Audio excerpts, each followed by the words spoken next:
बिस्मिल्लाहिर्रहमानिर्रहीम अस्सलामुअलैकुम वरहमतुल्लाहि वबरकातुहू। उम्मीद है दोस्तों सब खैर और आफियत से होंगे।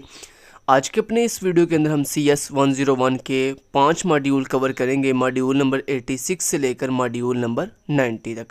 दोस्तों ये जो 5 मॉड्यूल हैं ये ज़्यादा पेपर के लिए ऐसे इंपॉर्टेंट नहीं है।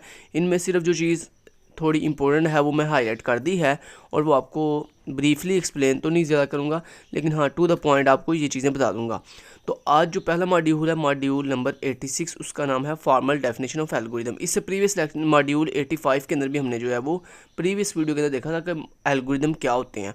अब यहाँ पे उसने फॉर्मल डेफिनेशन की एल्गोरिदम की कहता है N algorithm is an ordered set of unambiguous executable steps that defines a terminating process.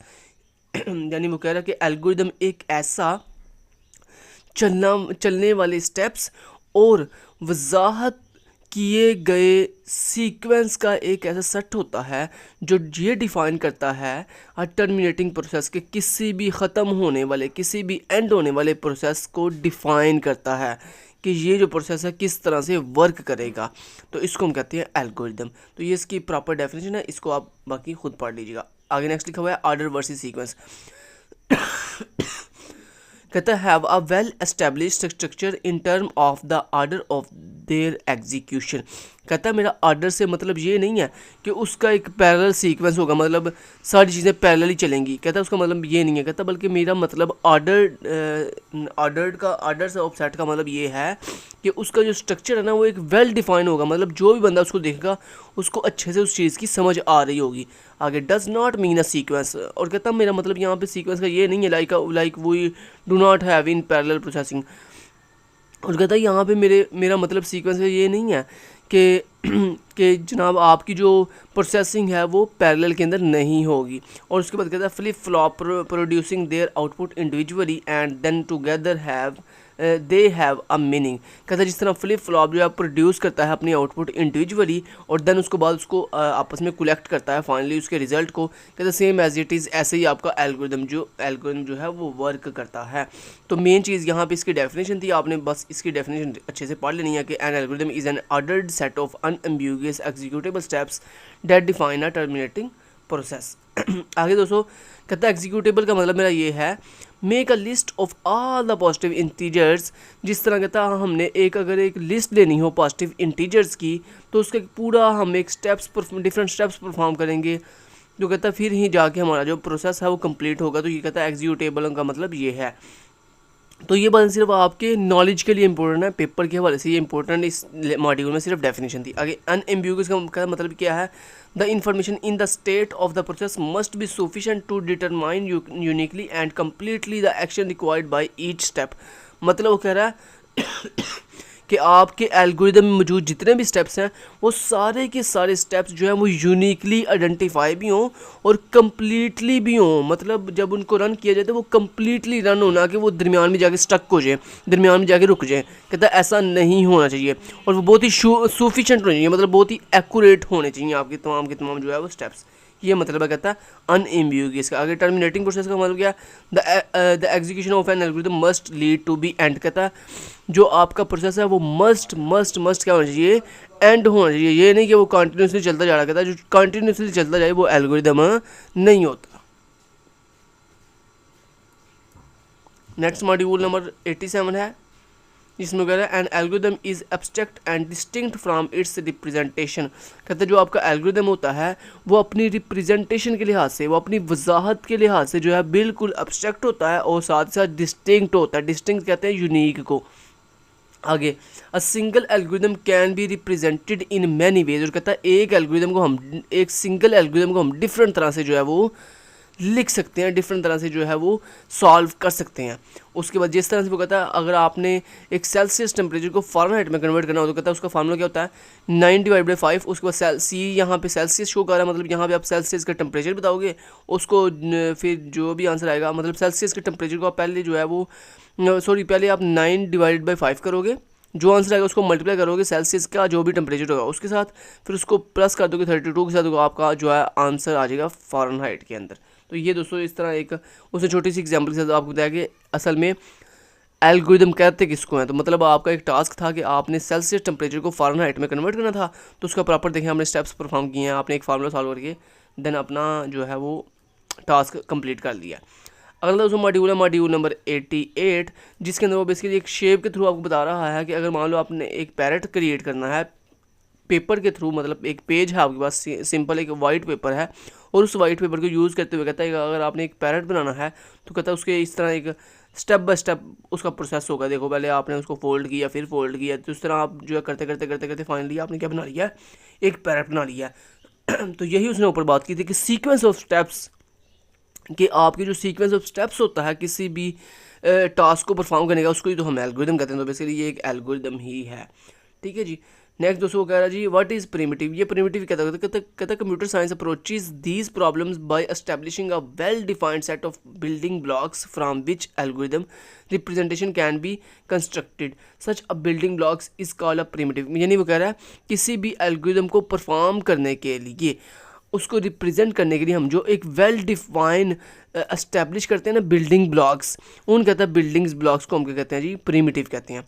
आगे कहता है a collection of primitives along with a collection of rules starting how the primitives can be combined to represent more complex ideas constitutes a programming language।